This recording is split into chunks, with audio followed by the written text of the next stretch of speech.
donc l'assistance à maîtrise d'ouvrage à travers l'entreprise où on a réalisé notre stage avec Maxime. Donc OTIS, c'est une entreprise qui est nationale. Donc comme vous pouvez le voir juste ici, il y a 28 agences qui sont dans toute la France. On a même 2 agences en Belgique. OTIS, c'est un groupe qui a été formé de la fusion de plusieurs entités. Et ça peut être des entités qui font vraiment pas la même chose. Donc on peut avoir de la maîtrise d'œuvre. Donc la maîtrise d'œuvre, c'est vraiment la construction d'un bâtiment pur et dur. Ou alors plutôt le conseil. Donc c'est là où on va se diriger juste après avec le conseil en exploitation maintenance et donc l'assistance à maîtrise d'ouvrage. OTIS, c'est également donc 75 millions d'euros durant l'année 2023. Et pour donner un ordre d'idée, donc pour l'exploitation maintenance, c'est 10 millions d'euros sur l'année 2023. C'est la première entreprise en conseil exploitation maintenance en France. Donc il faut savoir que OTIS aime beaucoup Polytech Angers. Quand on est arrivé dans l'entreprise, il y avait peut-être la moitié des personnes avec qui on discutait qui disaient bah voilà, moi je suis issu de Polytech Angers ou de l'ISTIA qui était l'ancien nom de Polytech. Donc c'est vraiment une entreprise qui aime aller chercher des jeunes ingénieurs à Polytech.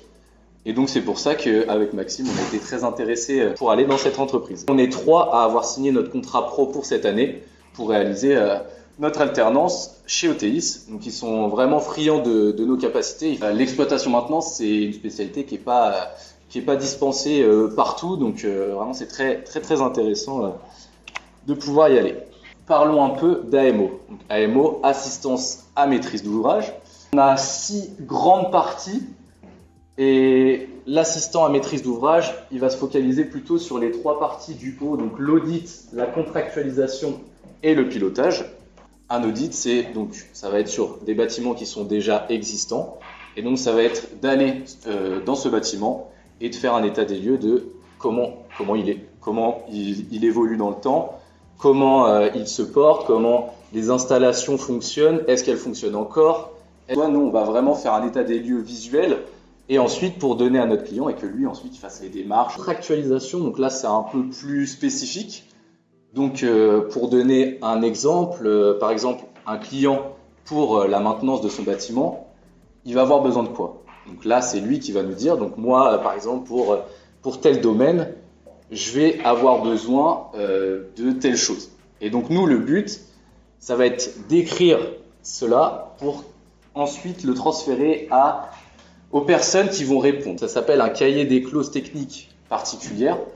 Donc maintenant, je vais laisser parler Maxime sur le pilotage et sur un petit exemple. Le pilotage, ça rejoint vraiment le FM, je ne sais pas si vous en avez entendu parler, le Facility Management, où c'est la gestion technique et la gestion des services d'un bâtiment.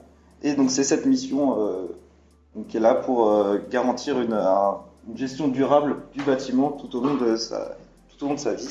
Toutes ces missions, elles sont accompagnées dans une démarche globale pro-énergie, pro-environnement, avec une forte volonté de réduire les émissions énergétiques de bâtiments. Je voulais aussi vous montrer un peu un exemple précis de ce que fait un AMO. Vous êtes au courant, mais cet été, il y a eu un événement assez majeur sur Paris. Et OTIS a eu la chance de participer à cet événement en tant qu'AMO exploitation-maintenance. Le premier type de mission, c'est les audits et les travaux, où ça a été plus sur un état de lieu technique des installations déjà existantes avant les JO et de quelles installations temporaires il aurait fallu rajouter pour la compétition. La mission principale d'OTIS pour ces JO, ça a été le pilotage. Donc c'est un peu ce que j'ai fait durant mon stage, où j'ai été à la gestion technique du Stade de France. Et donc ça, c'est l'objectif de la mission, c'était de garantir un niveau de continuité optimal pour tout le long des JO, pour éviter des arrêts techniques, des problèmes de sécurité, etc. L'AMO, il a vraiment beaucoup de casquettes. Il peut être sur n'importe quelle période de la vie d'un bâtiment, mais vraiment quelqu'un qui peut aller sur n'importe quel corps de métier et qui peut avoir un panel de missions qui est très large. Et c'était vraiment très intéressant en tout cas comme stage et très enrichissant. Si vous souhaitez plus avoir une approche un peu plus technique de ce qui se passe dans le bâtiment, etc., il vaut mieux s'orienter vers du FM, Facility Management. Si vous voulez plus parler argent, etc., il faut plus s'orienter vers le Property Management. Et si vous ne savez pas, vous hésitez entre les deux, l'AMO c'est vraiment un bon compromis où on voit les deux, on est en fait dans les deux camps, que ce soit côté client ou côté prestataire. Donc on peut vous faire un peu de tout et c'est assez intéressant.